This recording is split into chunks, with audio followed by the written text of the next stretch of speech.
Ward पार्षद जितना पैसा खर्चा करते थे कि चेयरमैन का चुनाव होगा तो उतार लेंगे, इस बार वो सेवा खत्म हो गया है। अब पब्लिक डायरेक्ट वोट देगी। लोग के दिमाग में ये है कि उप मतलब चुप, और उप मतलब चुप नहीं रहेगा। हम चुन कर आएंगे नगर पालिका में, तो उप मतलब चुप नहीं रहेगा। हम आपको बोल के और करके दिखाएंगे। अब BA, BCom, BSc और MA, MCom करें विश्व की सबसे बड़ी यूनिवर्सिटी इग्नू से। सॉल्ड असाइनमेंट और गाइड बुक्स प्राप्त करें। संपर्क करें Mahakal computers, DAV college gate के सामने, सिवान। थायराइड, शुगर और मोटापे से हैं परेशान तो मेट्रो हॉस्पिटल सिवान है एक बेहतर समाधान। डॉक्टर MS अहमद अंतर्राष्ट्रीय कुशलताओं के साथ दे रहे हैं सेवाएं। संपर्क करें centre point, Chakia Bindusar road, Siwan. आपने देखा कि किस तरीके से त्रिस्तरीय पंचायत चुनाव संपन्न हुए। उसके बाद अभी MLC के चुनाव होने हैं और MLC चुनाव के तुरंत बाद यानी अगले चंद महीनों में ही नगर परिषद का चुनाव भी होगा। और नगर परिषद चुनाव में इस बार खास बात यह है कि संशोधित नगर पालिका एक्ट के अनुसार चुनाव होगा। यानी अब सिवान की जनता जो है, सिवान मुख्यालय की जनता जो शहरी क्षेत्र है, वो नगर परिषद में जो चुनाव पहले होते थे, नगर पार्षद चुनते थे सभापति को और उपसभापति को, अब सीधे तौर पर सभापति और उपसभापति को पब्लिक चुन पाएगी। सीधे तौर पर उनके लिए वोट किया जाएगा। इस बार बहुत से ऐसे उम्मीदवार हैं जो नगर सभापति और नगर उपसभापति का चुनाव लड़ेंगे। हमारे साथ मौजूद हैं उपेंद्र सहनी जी। सिवान नगर क्षेत्र से ये उपसभापति का चुनाव लड़ेंगे और विकासशील इंसान पार्टी के जिला अध्यक्ष हैं। फिलहाल राजनीतिक करियर इनका लंबा रहा है। अब आप सर सबसे पहले ये बताएं कि उपेंद्र सहनी कौन है?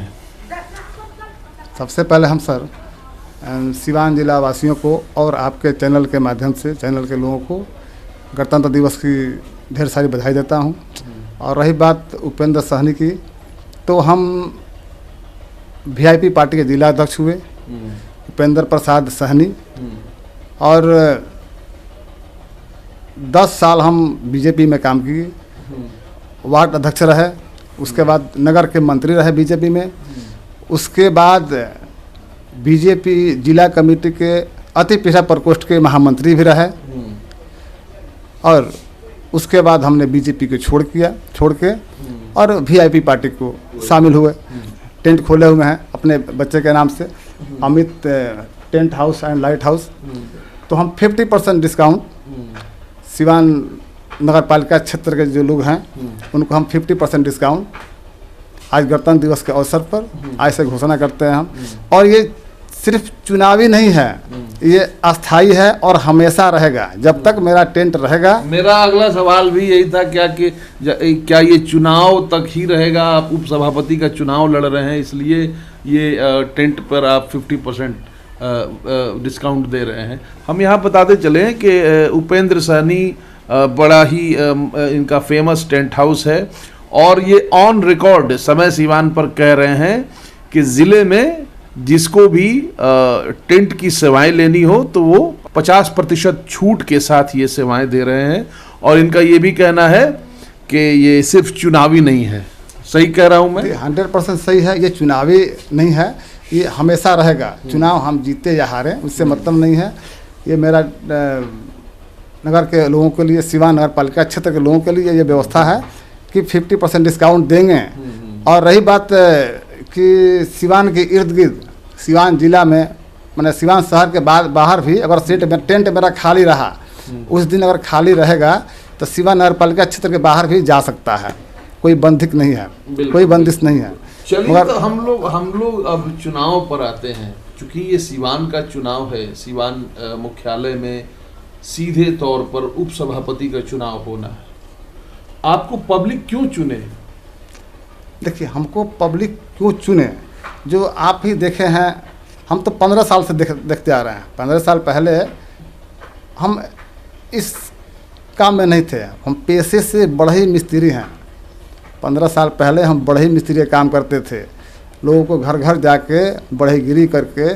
शहर के लोग लगभग हमको जो पुराने लोग हैं, नौका लोग नहीं जानते हैं, मगर पुराने लोग सब लोग जानते हैं कि हम पेशे से बढ़ई मिस्त्री हैं। और घर घर जाके काम किए हैं मजदूरी पर। पहले 300 रुपया मजदूरी मिलता था, 300 मजदूरी मिलता था, आज 600-700 रुपये मजदूरी है। तो घर घर जाके हम काम किए हैं मजदूरी का। और रही बात, यहाँ तक पहुँचे हैं, राजनीतिक दृष्टिकोण से लोगों को सेवा किए हैं। और क्यों हमको चुने, लोग के दिमाग में ये है कि उप मतलब चुप, और उप मतलब चुप नहीं रहेगा। हम चुन कर आएंगे नगर पालिका में, तो उप मतलब चुप नहीं रहेगा। हम आपको बोल के और करके दिखाएंगे। भ्रष्टाचार पर 100% अंकुश लगेगा।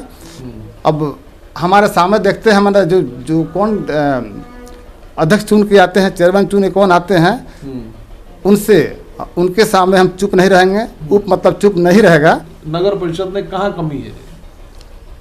आप सर जाके देखिए, कहाँ कूड़ा नहीं है, कहाँ नाली टूटा नहीं है। नगर परिषद ठीक से काम नहीं कर रहा है, और आपको लगता है उप सभापति बन करके आप नगर परिषद को ठीक से एकदम 100% ठीक करेंगे सर, इसमें कोई डाउट नहीं है। बहुत से ऐसे प्रत्याशी हैं जो पार्षद रहे हैं, उनको लंबा अनुभव है, 10 साल से 15 साल से, वो इस बार उप सभापति का चुनाव लड़ेंगे। और इस मामले में आपका अनुभव नहीं है, संगठन के स्तर पर आपका अनुभव है, तो फिर आप कैसे इस चीज को टैकल करेंगे? अभी सर पंचायत चुनाव बीता है, आप देखे होंगे कि 95% लोग पूर्व के जितने भी प्रतिनिधि थे वो हार गए। वो लोग भी तो पूर्व से मुखिया थे, बीडीसी थे, जिला परिषद थे, फिर 95% क्यों हार गए? काम नहीं किए थे, तभी तो हार गए। तो वही हाल नगर परिषद का है, जो भी वार्ड पार्षद जीते हैं। अब आप देखिएगा कितने % जीत के आते हैं। यानी जो पैसे के बल पर लोग जीतते आया है, इस बार पैसा नहीं चलेगा। क्यों इस बार पैसा क्यों नहीं चलेगा? क्योंकि इस बार वार्ड पार्षद जितना पैसा खर्चा करते थे कि चेयरमैन का चुनाव होगा तो उतार लेंगे, इस बार वो सेवा खत्म हो गया है। अब पब्लिक डायरेक्ट वोट देगी, हॉर्स ट्रेडिंग नहीं होगा, तब पब्लिक डायरेक्ट वोट देगी। अब पार्षद लोग उतना रुपया खर्चा नहीं कर पाएंगे, तो पार्षद लोगों को तो घाटा हो जाएगा इस बार। और हाँ 100% घाटा होगा। उनको बस पार्षद बन के ही रह जाएंगे। पहले बहुत लोग चेयरमैन और उप चेयरमैन के कमेटी में, उसके संपर्क में रहने के लिए पहले से पैसा खर्चा करते थे, और पहले से प्लानिंग भी करते थे लोग कि हम प्रत्याशी चुनाव जीत के जाएंगे तो डायरेक्ट चेयरमैन होंगे या उप चेयरमैन होंगे। इस बार वो नहीं चलेगा। और हमको वोट करें और एक विश्वास रखिए कि हम 100% 99 नहीं 100% खरा उतरेंगे।